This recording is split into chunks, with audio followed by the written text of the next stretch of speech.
So first of all, thank you very much, Morgan, for helping to set this up. Thank you to everyone at the Royal Academy. It's an honor to be here. I'm very pleased to get a chance to talk to all of you. So I guess what I'll do, I'd like to present two of my pieces today, two recent pieces. But I'm going to start off by talking a little bit about my background as a composer and some of the problems that faced me when I started out and that I had to figure out a way to resolve. So I'm Canadian, and I moved to France in 2003 to study composition in Paris. And I remember I had a major problem that I had to solve at the time, which was, see, in Canada at the time, in the late 90s, it was not comparable to the situation today where anyone can go on the internet and find a recording of a piece. And you can usually find a PDF, either legally or illegally, of a piece you're interested in studying. Information just travels at lightning speed, and everything is basically accessible. The situation was a little bit different. I belonged to that generation that was sort of adolescent when the internet was starting to happen, but it was obviously very much in its beginning stages at the time. So I remember I got a copy of the Paul Griffiths book about avant-garde music, and this made a huge impression on me. I remember turning the pages and looking at things like the Earl Brown score, December 1952. I don't know if you've seen this. It's a piece that consists of a sort of grid of horizontal and vertical lines of varying thicknesses, and this is being presented as a piece of music. And looking at this, I was maybe 16 years old or something, and what exactly is this, and how is this a piece of music, and just getting really intrigued. And then I would turn the page again and read about Gruppen by Stockhausen and think, 3 orchestras, and they're all in different stages, and somehow they're coordinated, and they're all written in different tempi, and just sort of fascinated by this music, but not really having the slightest idea exactly how it functioned, and wanting to know more about that. But this was a complicated thing, because I couldn't just go online and listen to a recording of the piece. So I had to go down to the HMV in downtown Toronto and order the CD. It took a month to come in. It was, if you ordered CDs from the Stockhausen Verlag at that time, it was like, I don't know, $500 a CD or something crazy. I'm exaggerating, obviously, but they were ridiculously expensive. To have a copy of the score, you had to actually go and order it. It was very difficult to find those sorts of materials in public libraries. So it was a large and very considerable effort to try to find out about these things and sort of educate myself in the history of contemporary music. And so consequently, my understanding of what had happened in the 20th century was spotty at best. And I sort of had these little flashes of understanding of things that had happened. But I sort of had to work, from, let's say, the early part of the 20th century, start there and then sort of work my way forwards, whereas I think the situation is slightly different today. The impression I get very often meeting students is that they start out with things like Lachenmann and very, more recent things, but without necessarily starting out with a background in what happened in the late 19th century, the early 20th century, and all of the sort of aesthetic chaos that erupted around that time. Whereas I really did things a little bit differently. For me, when I first discovered the Second Viennese School, this was a major shock for me. I remember being 17 years old or something and buying an LP of the Juilliard String Quartet, playing Webern's Opus 5, Schoenberg's Fourth Quartet, and the First String Quartet of Alban Berg, and just listening to that thing over and over and over and over again, because I couldn't understand it. I was fascinated by music I couldn't understand, because this was something that you could never get quite to the core of this music somehow. It was incredibly elusive, and that made me listen again and again and again. I was just really compelled by this sort of music. So that sort of formed the basis, I suppose, of my aesthetic at the time and my sort of investigations into music. And then I had to sort of get caught up by progressing, 5 years, 10 years, 15 years farther along in the 20th century, listening to more recent things. And my teachers in Paris at the time were kind of amused by this. It's like, well, you're sort of running to catch up with what happened in the 20th century as you go along through this repertoire. But that's how it happened. So there were a few things that might have been obvious to a different sort of student that took me a little bit longer to understand. And there was one really important thing, and it ended up being, for me, a major key to understanding the music of the 21st century, certainly, but also a lot of what happened in the second part of the 20th century. And in Anglophone musicology, very, very often, you get these sorts of analyses that deal almost exclusively with pitch content in 20th century music. You've probably seen a lot of this. There are musicologists like Alan Forte who invented this sort of atonal set theory, and you get a lot of these very, very dry descriptions of that sort of music. And then there's all the sort of 12-tone analyses, and then music like Elliott Carter, which is very often described in these very dry terms. And there seemed to me to be something fundamentally wrong with that approach, although I couldn't quite understand what it was. And the four composers that I was listening to probably the most intensively, and that really formed the basis of probably what I do now the most, were Edgar Varèse on the one hand, Anton Webern was another one, Morton Feldman certainly, and Stravinsky. And it took me a while to figure out what these four composers had in common. And what they have in common is that they all understood that the different parameters of music function together in an indivisible unit. So that means pitch, duration, timbre, and dynamics. And you can't separate them out. You can't abstract them out. You can't sort of talk about harmony in an abstracted way, separate from the other parameters of music. The way is, and this is very often what happens. There are many, many analyses of sort of atonal Schoenberg music where they're trying to understand it from the point of view of some kind of coherent theory or something. And then there's a lot of analyses of certainly of serial music that function that way as well. The problem is absolutely nobody listens to music that way. And that turns out to be a major problem. So you can understand it on a technical level and maybe come a little bit closer to how the music is functioning internally and how it was put together and that sort of thing, but it tells you absolutely nothing about the phenomenology of listening. And what that is the experience of the listener while they're actually listening to the piece. And what are the sorts of things that tend to stick in your perception? What are the things that tend to recede to the background? And why do you focus on this instead of that? And all that sort of thing. And that's really what was interesting me. And if you listen to those composers that I mentioned earlier, so Varèse, Webern, Stravinsky, Feldman, there's something that does unite them. And so timbre, first of all, is obviously an incredibly important part of the work of all of those composers. And you can really trace that back, I think, probably to the end of the 19th century. So here's a brief parenthesis about that. So after the Industrial Revolution, or maybe even slightly earlier, you started to see in Europe an explosion of inventivity and just development of entire families of new instruments. And this was something that I found extremely interesting. There's a book by Anthony Baines called Woodwind Instruments and Their History. There's a whole series that Dover Books put out, new editions of books about musical instruments and their history. This was one of them. I was just reading about this, and in the 1850s, 1860s, you had the saxophone being invented, the bass clarinet.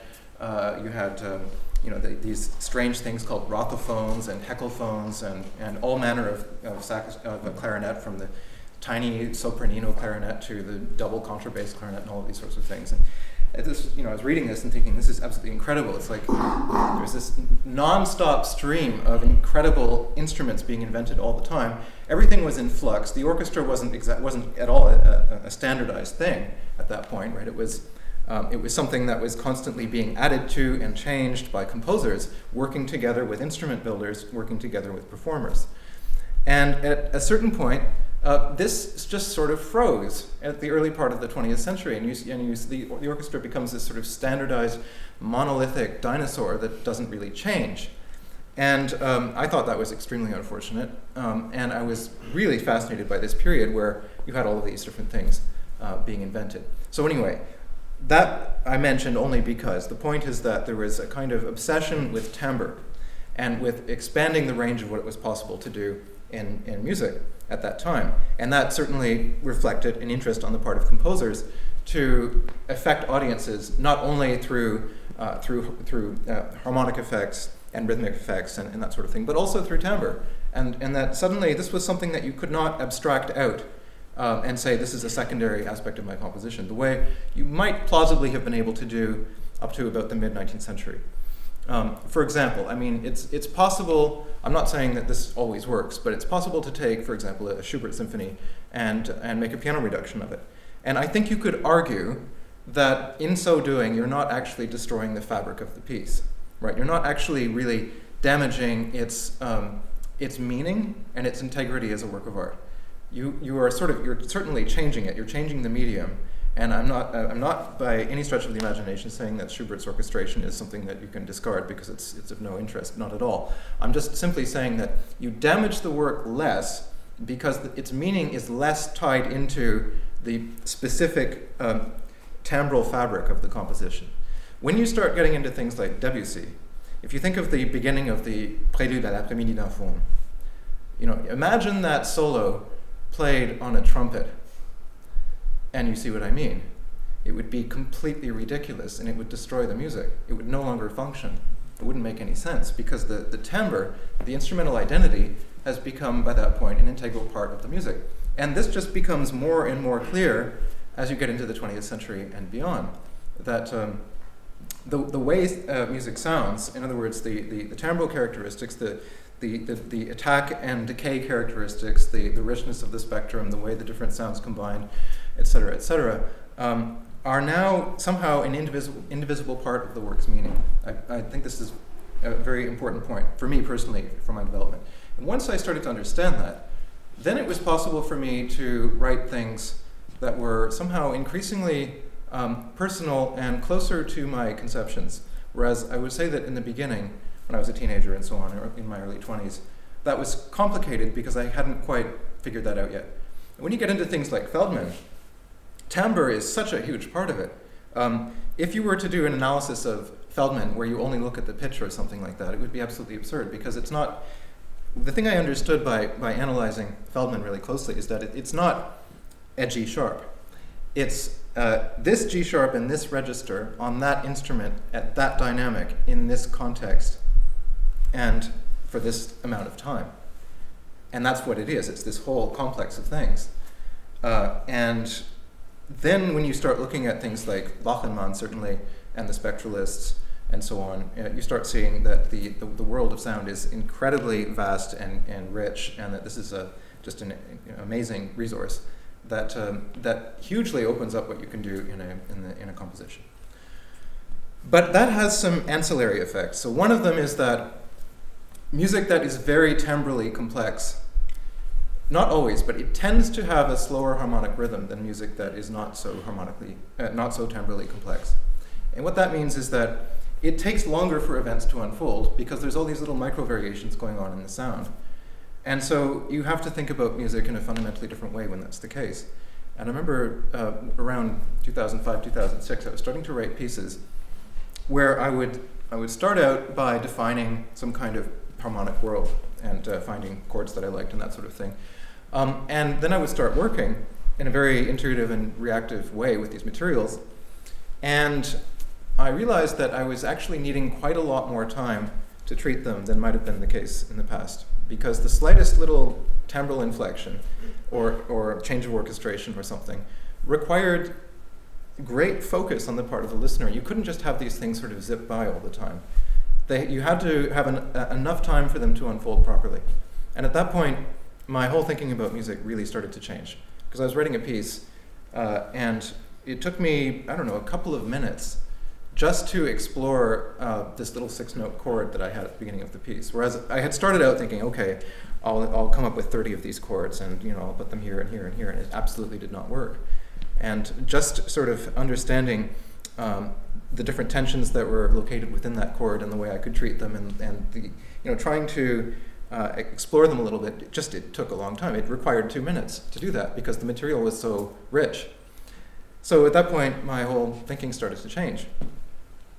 But I didn't want to only write pieces where you would have this sort of soupy rhythmic quality, which is unfortunately a bit of an epidemic in contemporary music, which is to say that there is absolutely no sense of pulse, there's no sense of meter, there's no sense of relationship between those things. And then what goes on inside a bar line is kind of arbitrary to some degree. And that certainly troubled me.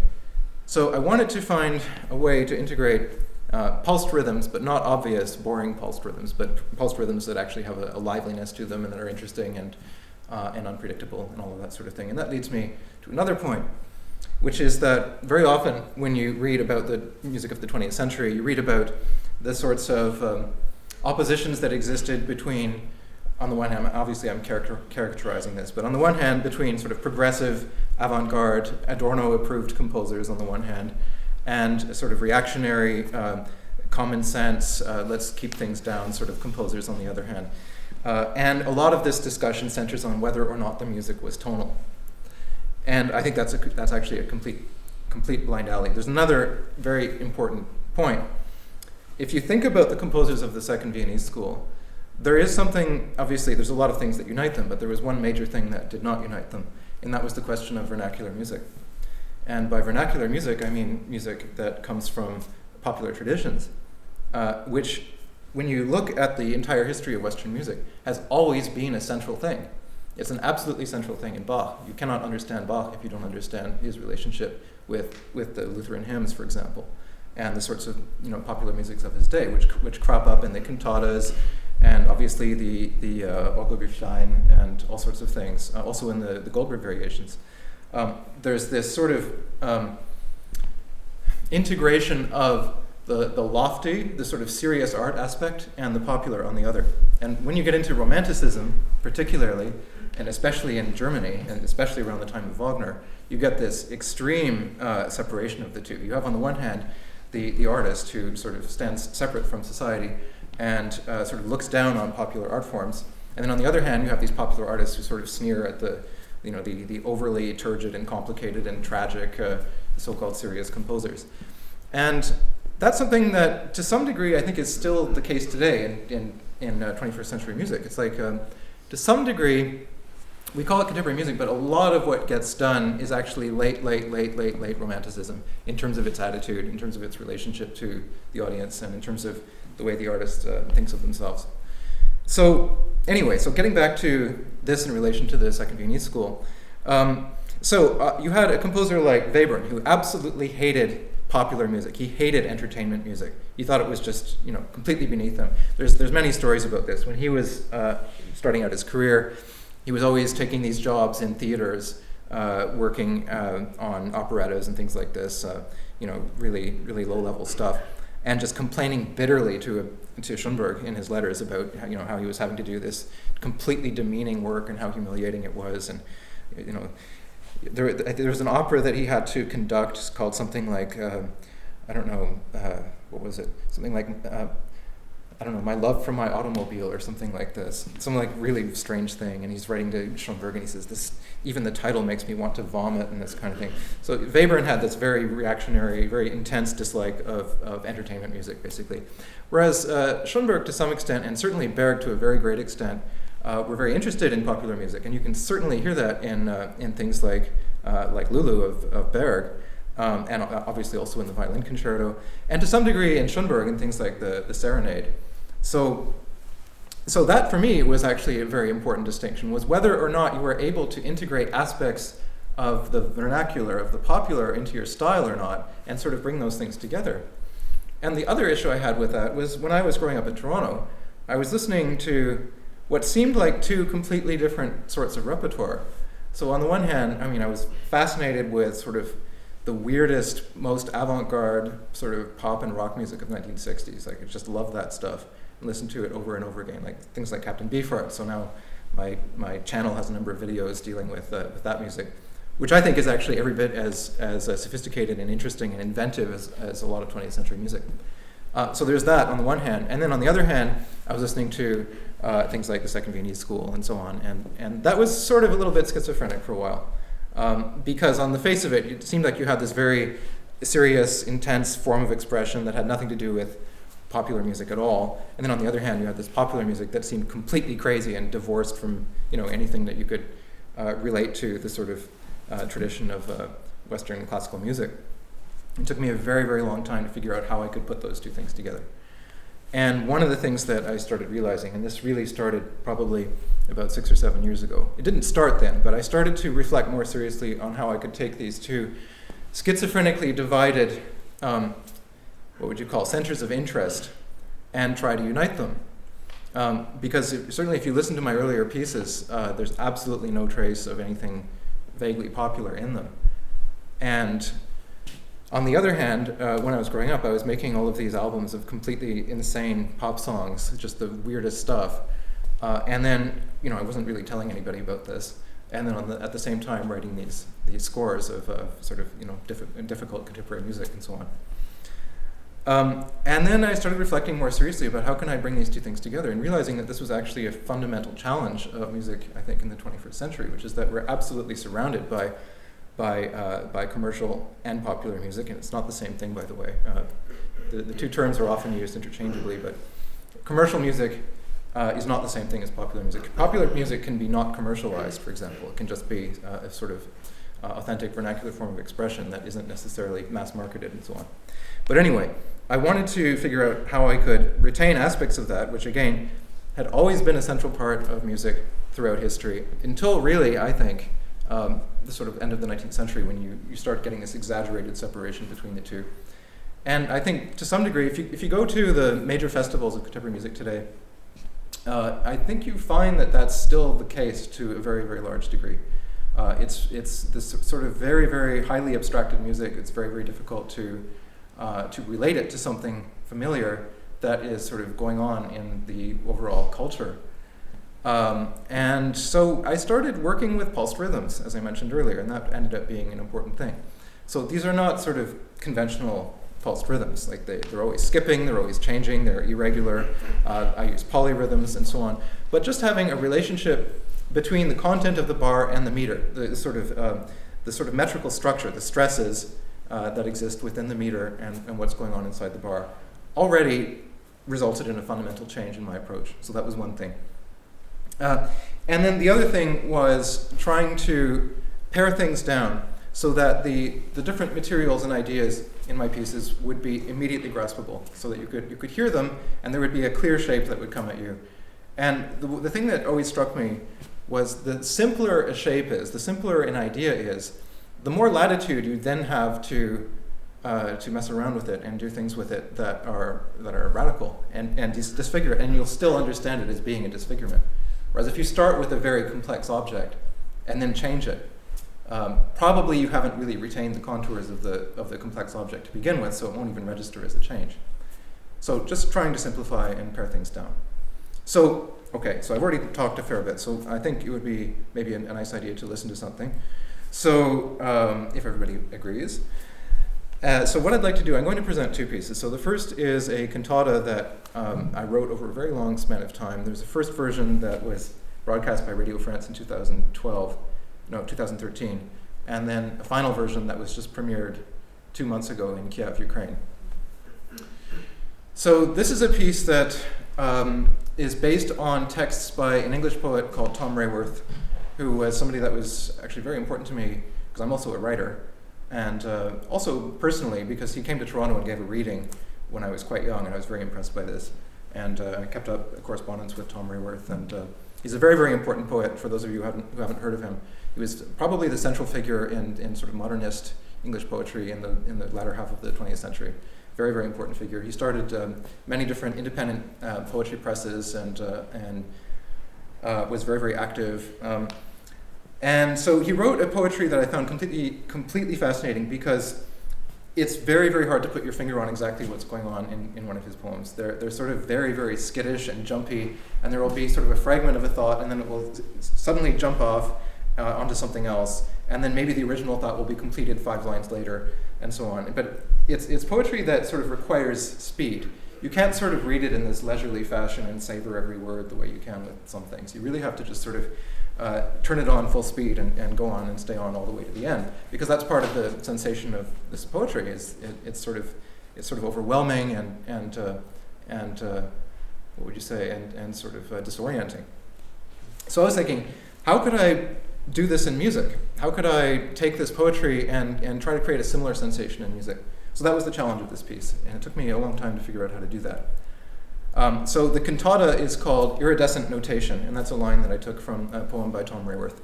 So what I'll do is I'll start out by reading a couple of the poems, just to give you an idea of what this poetry is like, and then we can listen to part of the piece.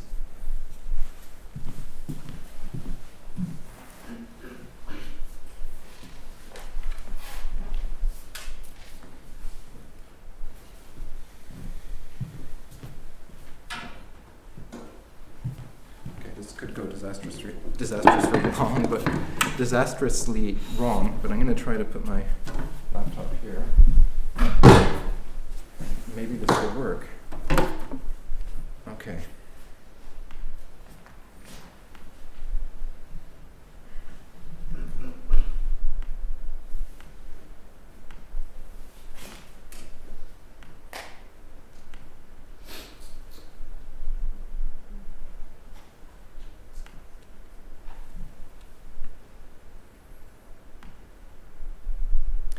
Okay, so here's a couple of poems by Tom Rayworth. There are 47 pictures of her walking out of Central High. Anemone gloam, and I'm walking, time. Survival kit survives, droves of them leaping every night to the coast. Oh, that's a drag. Okay, I'm going to try to resolve this. See, Tom will probably have approved of that.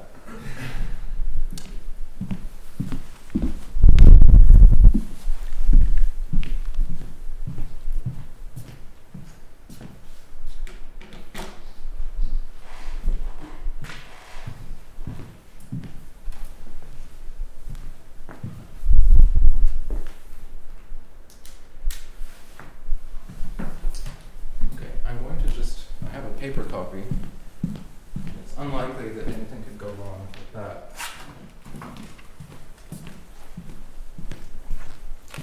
So, anemone gloam and I'm walking, time. Survival kit survives, droves of them leaping every night to the coast. Head aches, the delicate poem to express my grief escapes me. Being them to know and nobody, red eagle comes to break the formal, cries the clarity of time. The women I love dream, still. 3 monkeys lean back and towards, one white, one black, one brown, down the stair trip them, pulsing with the day. A fraction second leg is how you know you built the bridge.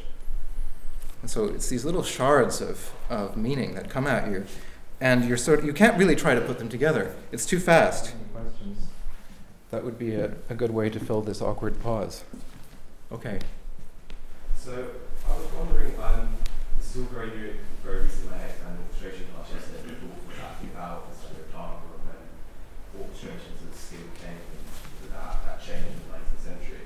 I was wondering what your thoughts are about the further research of spectralism and how much that influenced how composers thought about Tambor, specifically pertaining to a comparison that he made between Ravel's Milea, where he has the parallel movement of the upper voices, but there's less connecting to parts, and it's less of he has a very strong range, so that makes a lot of composition sense when you understand the physics behind it, compared to like Ravel's Four Seasons, where you hold back entire registers in certain ways, and that also has a very strong Tambor effect, but in a period much earlier when you were talking about composers like about Tambor. I was wondering what you thought about that. Well, I think there's 2 major innovations of the spectralists, and one of them is that they use external models as the basis for a composition, and that for me is actually more important than the sort of early idea that Grise had of taking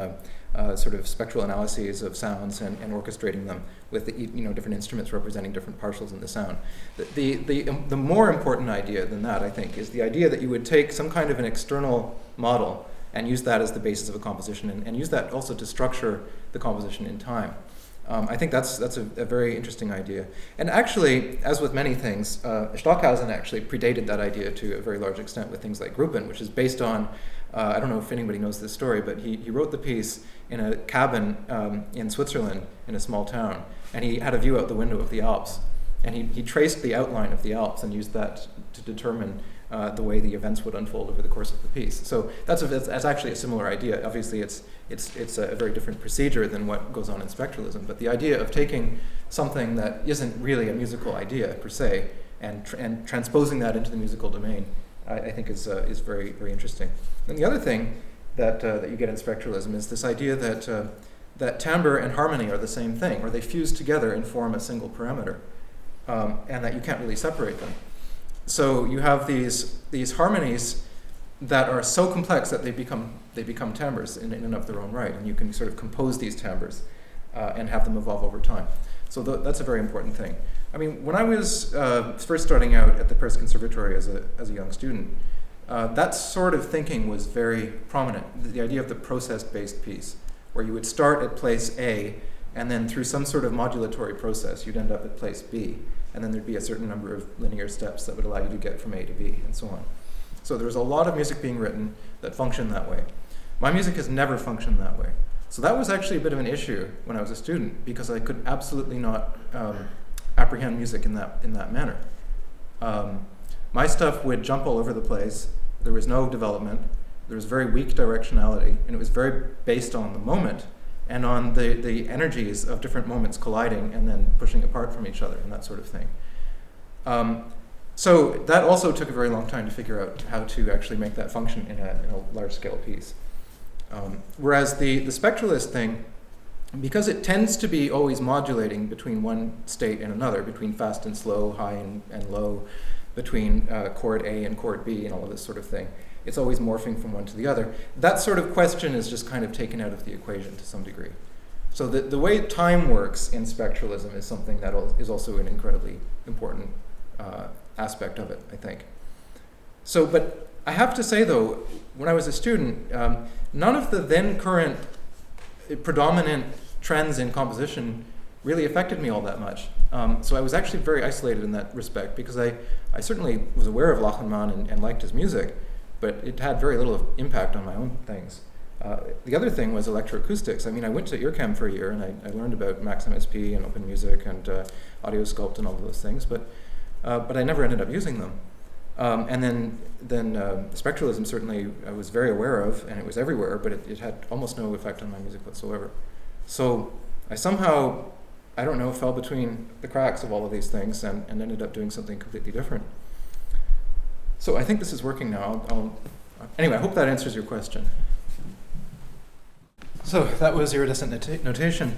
So there's a few things I'll say about that piece. So one of them is that I wrote it at a very important point in my life, which was after living in Paris for 10 years, I was awarded a one-year residency at the Casa de Velázquez in Spain, Madrid, which was a pretty amazing opportunity, because it meant that for the first time, basically, I had a year ahead of me where I didn't really have to worry immediately about my sort of material condition, and I could focus on composition exclusively. And that was a pretty amazing thing. They had this beautiful library. I could get up early every day, get there by 9 o'clock, and stay in there until 6 or 7 p.m. and just write all day and think about music and reflect on things. And then the other really important thing about being in Madrid was they have some of the best museums in the world for painting. And so I made a number of friends with the other artists who were staying there, because there were composers and musicians and writers and all sorts of different types of creative people sort of living under one roof. And I got to be close friends with a painter who was very, very much involved in this sort of Spanish school of painting, and sort of explained to me some of the secrets of this painting and took me around to the galleries, and it was really, really interesting, really extremely fulfilling year in all sorts of respects. And that got me thinking a little bit more in a more gestural, in a looser way about my compositions, because up to that point, the whole time I was in Paris, I was very preoccupied with how do you organize a musical language, how do you organize the different elements of a piece, how do you sort of work things out in advance. I was doing a lot of sketching, a lot of pre-compositional sort of diagrams and things like that to try to work out what I would do in the piece. And then when I was in Spain, especially going to the museums of contemporary and modern art, I was always very interested in contemporary painting, but just being that close to all these amazing galleries on a, not on a daily basis, but on a very regular basis, certainly had an effect on me. And I was thinking in terms of how can I make my music more immediate and more gestural and more colorful, and also not be so preoccupied with these sort of more sort of deliberate, very slow-moving sort of reflections that were absorbing a lot of my energy up to that point, and which were, to some degree, making it hard for me to write, because I would sort of, the critical faculty was sort of being extremely rigorous about what could get through and what couldn't, and so on, and so that was difficult. And I just wanted to be able to integrate more of a spontaneity into it. So I started writing this cantata in a way that was completely different for me. So the first thing was the vocal parts were all written ahead of time, before any of the instrumental parts were written. So I sat down with the poems, and I spent a long time staring at them, reading them over and over again, analyzing them, sort of understanding their cadences and their rhythms. And the first step, actually, was I took some of the poems and just wrote them out in rhythmic notation. I didn't even think about pitches or register or anything like that. I just wrote out rhythms that would go along with those particular words. And then I started to think about, okay, how could I organize this into a composition? How would the harmonic and melodic language work and all of that sort of thing? And what I ended up doing was there would be these little fragments of ideas, of melodic types, melodic typologies, I guess you could say, that would sort of return cyclically in the course of each piece. So you would have 4 bars of a particular type of vocal expression, and then it would suddenly change into something else. So these vocal lines were very strange because there'd be 4 or 5 different character types in one piece that and the singer would sort of keep switching back and forth between them, which I thought was a good analog to what was happening in the poems to a very large extent. So I had all of these vocal parts basically completely written out, and then the question was, well, what are the instruments going to do? And part of the reason I wanted to work like that was I was looking at a lot of sort of abstract expressionist American painting and things like this, and also Cy Twombly and these very very gestural paintings, and thinking about the very reactive process that goes into making something like that. If you're Mark Rothko or Jackson Pollock or Barnett Newman, you don't sit down and plan your canvas ahead of time and make all these diagrams. It's not like that at all. It's a sort of gestural, reactive process where you're interacting with the materials and they're suggesting things to you, and there's this sort of feedback between what you're working with and what it is that you're trying to do. So I wanted to go a little bit more in that direction and away from this sort of what could at times be a kind of excessive pre-compositional planning. And that ties back actually to your question about the spectralists, because one of the things that obviously they always had to do was to formalize their thinking. So in other words, if you look at the way a lot of spectralist composers worked, they would create all these sketches on graph paper and things like this with very, very complex calculations determining where you would start and where you would end up, and the frequencies and the way the rhythms would progress over time and this sort of thing. And I'm completely incapable of working that way. I don't like graph paper. I'm terrible at math. And I have to be able to do things in a more spontaneous way. It just doesn't work otherwise. Actually, that was a difficult thing for me when I was maybe 22 or something, and getting interested in contemporary music and realizing that I was absolutely miserable at sort of formulating an idea for a piece, maybe a technical idea or something, and then following it through to the end, or planning it out in advance and then saying, right, it's going to have 7 sections. And they're going to relate to each other this way, and here's my matrix of rhythms and all of this sort of. That just absolutely never functioned for me. So this piece was really about getting a little bit more fully into what I suppose is my native form of expression, which is this sort of very sort of spontaneous and reactive sort of music, where it can jump from one place to the other within a unified framework, because there is an overall aesthetic project to the piece. And I don't think it sounds completely disparate in terms of the materials and the way they relate to each other. But the way they were invented and the way that each one is deployed across time in the piece was fairly spontaneous. Right, so once I had the vocal parts written out, then I did something very similar with the instrumental parts, which is where I wrote these more or less autonomous materials separately from each other. So in the first song, right after the instrumental introduction, you may have noticed there are little string quartet interludes, and then there's sections with viola plus clay flower pots playing together, and then there's tutti sections, and there's all these different sort of material types, texture types in the piece. So all of those different textures were written independently from each other on separate sheets of paper, and more or less put together afterwards, together with the vocal part. And the vocal part does relate to them. I mean, there are common pitches to what's going on in the instrumental parts. It's not like there's absolutely no relationship between the two whatsoever, because that's not the case. But the precise way in which they overlapped with each other was something that I worked out basically intuitively. And a lot of the piece was written that way. So that was, I suppose, an important step for me, because it allowed me to work in a way that was much freer, and for me, it was a lot more satisfying and interesting. So that, and it also, interestingly enough, slowed down my compositional process, which is a strange thing, because I remember when I was starting out, it would take me 6 months to write anything, and it was like pulling teeth. It was absolute torture, and the whole time I was convinced that it was going badly, etc. I'm sure many of you have had this experience. And I sort of had the idea that, well, eventually when I'm a little older and have a few more pieces down, it'll get easier.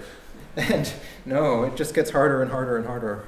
That's one of the strange things about composition is the better you get at it, the harder it is. It's very odd. Anyway, so that's how that piece came about. And it was partly a question of me reacting to this wonderful opportunity of being in Spain and being able to spend all this time in the galleries, and partly a question of reacting to the poems of Tom Rayworth, and trying to get that sort of extremely spontaneous, lively quality in the music. And then the other thing, which relates to what I was saying earlier, is trying to integrate aspects of more familiar forms of expression into the piece, while obviously also distorting them and sort of doing all sorts of funny things with them. But those were sort of the concerns that I had when I wrote that piece. So any questions about that before I go on to the next one? Just an observation I have too, that it just occurs twice as bare octaves, which is quite difficult to bring off, but I think it came particularly well. They can really be conspicuous in a kind of wrong way in this kind of language, but they work really well. Yeah. They're quite brisk.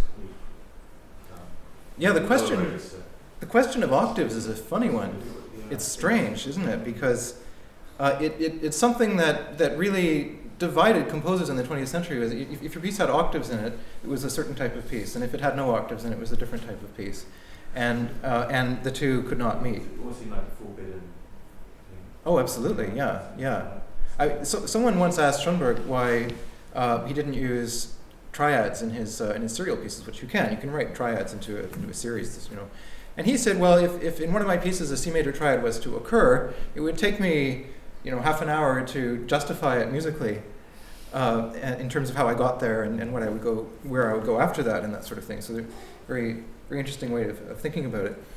Hindemith, on the other hand, I just actually did a new video about Paul Hindemith, if anyone's interested in his music, is very, very strange figure because his music isn't really exactly tonal. It has triads in it. It has triadic sonorities, but it also has these completely free dissonances and atonal chords and things like this. It has both of them, and he somehow integrated that. Things like octaves and sort of sonorities derived from the diatonic scales and their triadic extensions and so on have never found really a place in my music, and I'm a little bit sad about it, but not overly sad about it. And it's always been difficult to integrate them, and I've actually tried.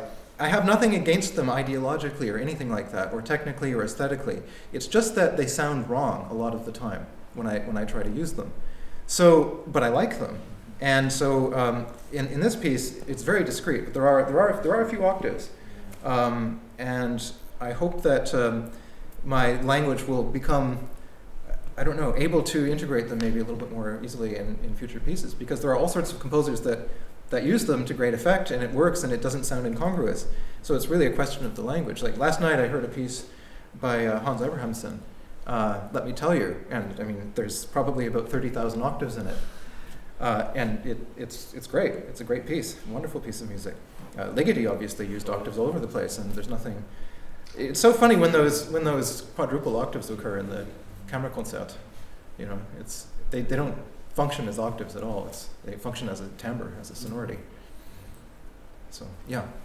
What I really love about your music is that it's very spontaneous and elusive, but you also feel like the material is really unified. So how do you kind of, because that's quite a contradiction in a way, so how do you kind of get those two things together, that sort of unified material and also the spontaneity? Well, part of it has to do with being very focused about what the elements are of a composition. And that's why the beginning stages of a piece are incredibly difficult for me. That's very, very slow, always, with very few exceptions. Because what's happening is, when I start to work, the first thing is determining the instrumentation, always. Because I actually cannot conceive of a piece of music without knowing in detail what the instruments are going to be and how they're going to relate to each other. So that's the first thing. So once I have that, then I try to intuit forms and musical ideas and gestures I don't know what else I can describe them as exactly, but in other words, things that I could do with these particular instruments that would interest me as a listener. Like, okay, so say I have an oboe d'amore and some sandpaper and a trombone. It's like, okay, what do I do with those three instruments so that they actually kind of function together as a unit in an interesting and intriguing way? And then I try to come up with something. So I invent these little motifs, I suppose you could call them, gestural motifs or something. I don't really have an analytical language for describing these things. And then once I have sort of a collection of ideas and a kind of expressive framework for the piece, in other words, I sort of want it to go in this direction. This is the sort of atmosphere, the sort of mood that I want to project in this piece. Then I start thinking about, okay, how are these objects going to interact with each other? How are they going to develop across time? What is their trajectory going to be? And all of that sort of thing. But I try to start out by circumscribing the world of the piece, like, in other words, putting walls around it. This is what is going to go into it, and these are the things that don't really fit into that, and I'm not going to treat them. So, and it's pretty strict. When you boil down any one of my pieces, you might be surprised by how little material there is in them. I mean, there's very little. And then I just try to see what those materials can do and where I can take them. A lot of it is microvariation, actually, where you have an idea and it has different parameters to it. There's the timbre aspect, there's the rhythmic aspect, there's the pitch aspect, and so on. And each of these can be varied independently across time. And you could take, for example, a chord and have it gradually transform into something else, or you could take a timbre and have it slowly disintegrate and turn into something else, etc. So very often what I do is I take a musical idea and I explore the contours of what that idea is. How far can you push it until it breaks and turns into something else, or stops functioning as a musical entity? So a lot of it is that, and you don't need a lot of material to do that. So if there is any unity in the pieces, hopefully it's because of that fact that I'm fairly parsimonious with the material, and a lot of my thinking is about how can I direct it over time, which I think is I mean, that's the fundamental property of music anyway, is that it exists in time. It's sound which is sort of deployed across time, and that's the main thing. So that has to be built into the conception of the piece at a very early stage. A lot of that is intuitive. And one of the best pieces of advice I ever got from a composition teacher was from Alain Gaussin, who's a French composer who I worked with very early on. And he told me, when you're working on a piece, periodically stop and use a metronome. And by the way, the thing I always tell my students is get a good metronome, and a real one, a physical one, like not some cloud metronome or something, but a real one, and put it on your desk and use it all the time. Because you need to know the precise speed of the music that you're writing. And that's one thing that I've noticed is actually quite difficult for a lot of students, is bearing in mind the tempo and the relationship between the different events and how they're unfolding across time. It's very easy to have it turn into sort of an abstract exercise, and you're writing down values, rhythmic values, without thinking actually about their precise metronomic speed and what that involves instrumentally for the performer and all of that sort of thing. So anyway, I work a lot with a metronome, and so Alain Gaussin told me, sit down with a metronome, make sure you know exactly what the tempo is, conduct the piece yourself with the score in front of you, and while you're doing that, try to visualize the performers sitting on the stage and how far apart they are from each other, and imagine you're sitting in the audience as though you're sort of watching a performance of the piece. And it's so simple, but that completely changed everything for me, because you start conceptualizing it as X number of human beings sitting on a stage, sitting across from each other, and with this amount of space between them. And then you also have to think about one other thing. One of the most wonderful anecdotes that I just love this is there's a story about the young Morton Feldman bumping into Edgar Varèse on the street in Greenwich Village. And Varèse says, listen, Morty, I'm going to give you one piece of advice. When you're writing a piece, you have to think about the time it takes for the music to travel from the stage into the audience. And I just thought that was absolutely amazing. And he's completely right. Because one of the things that I tried to do in some of my earlier pieces was this idea where the piece is almost like a piece of fabric that you would cut off, and then you'd have another piece of fabric that would be joined onto it. And so you'd have these little patches. The problem is that sort of works in an abstract sense. It can work in a film, this sort of montage idea where you have 5 seconds of one scene and then 7 seconds of something else, and you cut them together. In a concert hall, it isn't as though the sounds exist in a void. They exist in an acoustic space, and they blend into each other. And the sounds do take a certain amount of time to travel into the audience. Some of them have a longer decay time, and some of them have a shorter decay time. And so there's a kind of effect in performed music where Morton Feldman described it as almost like an old painting that has several coats of varnish on it. There's a kind of diffraction and distance of the sound that occurs when it's put into a concert hall setting. And that's completely different from the way people listen to things on recorded music. Also, if you listen to a piece of music, especially a piece of contemporary music on headphones at home, it's a totally different experience. It's way more analytical. It's way closer. And so that was something that I was thinking about also quite a lot, was how do you structure a piece so that it works phenomenologically, as I mentioned very early on in the talk. So I want to briefly return to that point because I think it's actually quite important, is the experience of listening to it. And then sometimes the techniques that you're using to write the piece coincide with the surface impression of the piece as you're listening to it, and sometimes they don't. Sometimes it's a very oblique relationship between one and the other. I can give you a couple of examples of that. So the Kammerkonzert by Ligeti, which is an absolutely wonderful piece. So when you analyze that piece closely, all of those little micro-polyphonic details in the harpsichord and the bass clarinet and the celesta and all of that you see in the first movement, those are all actually canons. So they're little streams of notes that are imitating each other at a certain distance, and then they're filtered out using these various processes. When you're listening to the piece, it's completely impossible to know that there's a canon anywhere in it. And not only is it completely impossible, it doesn't matter, because what Ligeti is doing is he's generating a surface with a particular type of quality, and he's just using these techniques as a way to generate that surface. But it isn't as though there's a one-to-one relationship between the generative technique and the sounding result. There's an extremely oblique relationship between those two things. On the other hand, if you take a classical fugue or something like this, then if you know a little bit about fugue and you're listening with a little bit of attention, you can very easily hear the different entrances of the voices and how they relate to each other and the responses of the fifth and all of that sort of thing. So there's a much more immediate relationship between the sort of the technique that's being used or the particular genre that's being explored and the actual sounding result. In contemporary music, that relationship, you can't count on it being particularly obvious. So, and that's something that I think took me a while to figure out, because if you look at Webern, for example, there's a lot of critics that feel that in Webern, the technique used to write the piece and the expression are the same thing. And I don't think that's true, actually. I think there's kind of a vacuum between the two sometimes. Certainly in my case, I don't think it's true at all. I think the surface quality of the music and the way that it unfolds across time are the most important things. And so, I try to set the pieces up in such a way that the different materials are clearly distinguished from each other. They contrast with each other. You can tell what the border is between one idea and a different one, and you can tell when it's being modified. And in order to do that, you have to make things surprisingly simple, a lot simpler than you might think. They have to be almost ludicrously obvious, because when you're sitting in a concert hall, very often, you're distracted. You're listening to something, you have no idea how the piece is going to begin, you have no idea how it's going to develop across time.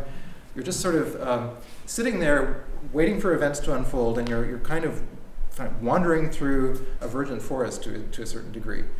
And so I find that in order for that to be a satisfying experience, I need to have these very clear sort of signposts, because usually when those events get transferred into the mind, the perception of the listener, they become way more complex and harder to grasp than I would think when I'm sitting down at my table, right? Because when you're writing something, you could spend 2 days writing 5 seconds of music, right? I mean, we've probably all had that experience, where you're focused hyper intensively on every tiny detail. Do I want triple piano or quadruple piano? Do I want an E-flat clarinet or a B-flat clarinet here? Do I want this multiphonic or that one or whatever? And to the listener, none of this has any reality whatsoever. So the 2 days you spent on that thing go by in 5 seconds, and that might be the precise 5 seconds where that listener was thinking about something else. So anyway, any other comments? Yes? Your vocal writing, have you always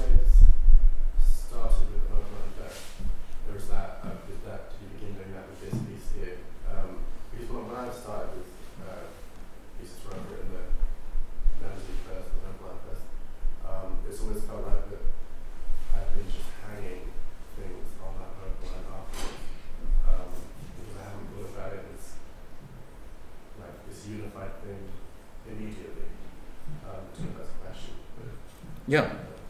Yeah, no, I think the question is how do you integrate a vocal line into an instrumental fabric, because they're two extremely different things in terms of how they sound. And typically when you have a voice part in a piece, it's a solo part also, so it's not really integrated into the instrumental fabric exactly. And particularly if you're writing things in a contemporary style, and it's not obvious how they should necessarily fit together. So the first part of the answer to that, though, is that I haven't actually written a lot of vocal music. I have 2 other vocal pieces in my catalog, which are much earlier than this. And this was the first sort of big piece that I tried to do using a solo voice.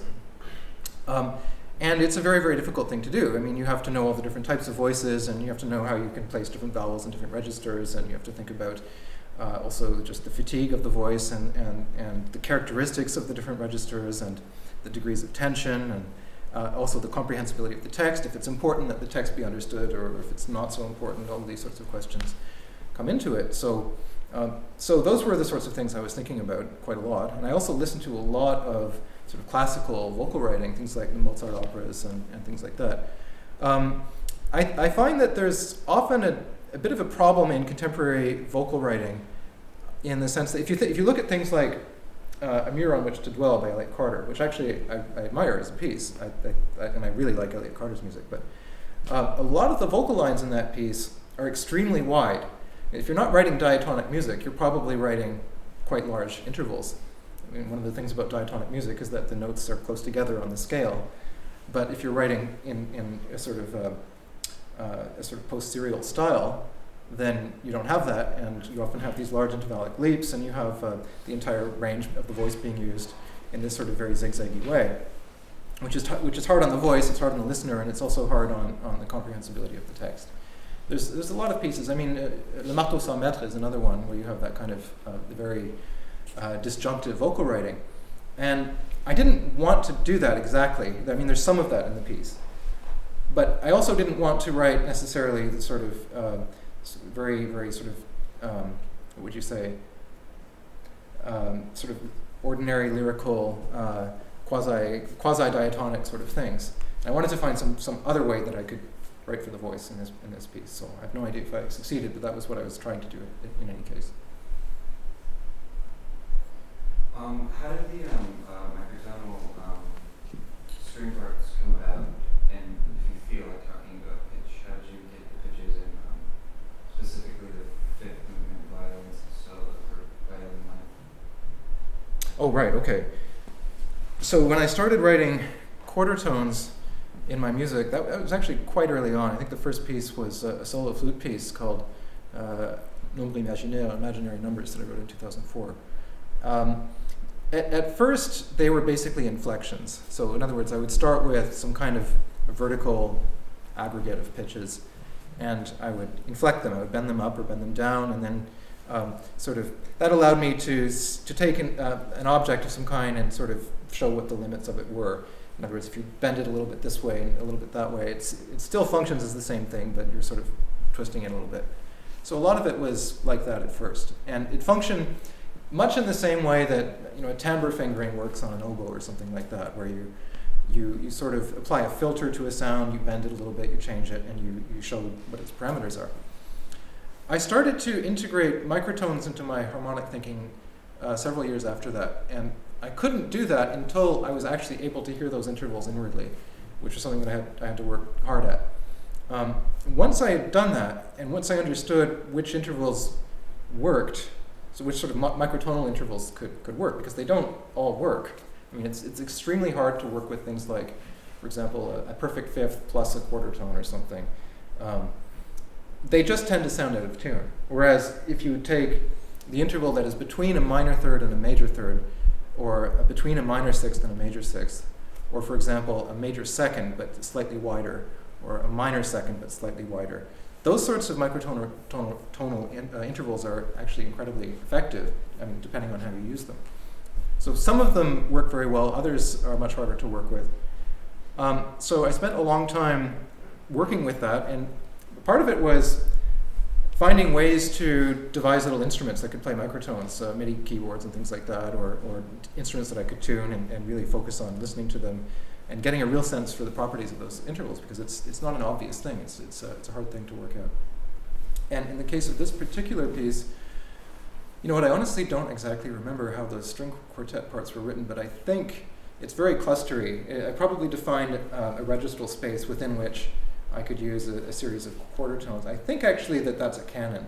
So there's a string of microtonal lines in each string part, and then they're staggered and repeated in different instruments, but within a particular range.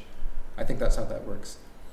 So, and then as far as the pitches go, yeah, I mean, another thing that's been tricky for me as a composer to work out is that most of my music is thought of horizontally. It's thought of melodically and in terms of an unfolding line. It's not thought of primarily as a chordal sonority, which in that sense, despite the fact that I've lived almost half my life in France, that aspect of French music, which tends to be very vertical and it tends to be very harmonically oriented, hasn't really affected my music maybe all that much, because I still think mainly in terms of individual lines and where they go and that sort of thing. Is that because you're a very fine oboist as well? Do you think that's comes from?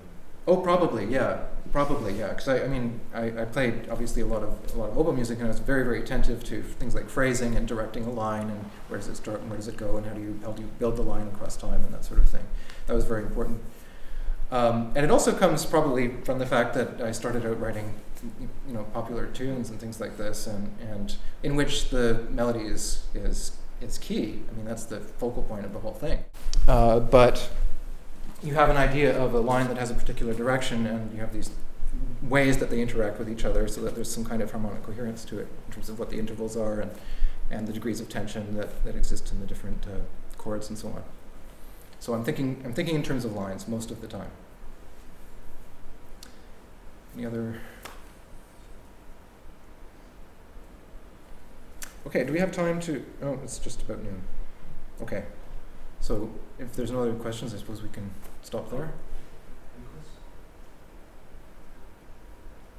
Well, thank you so much, Samuel. Terrific. Thank you.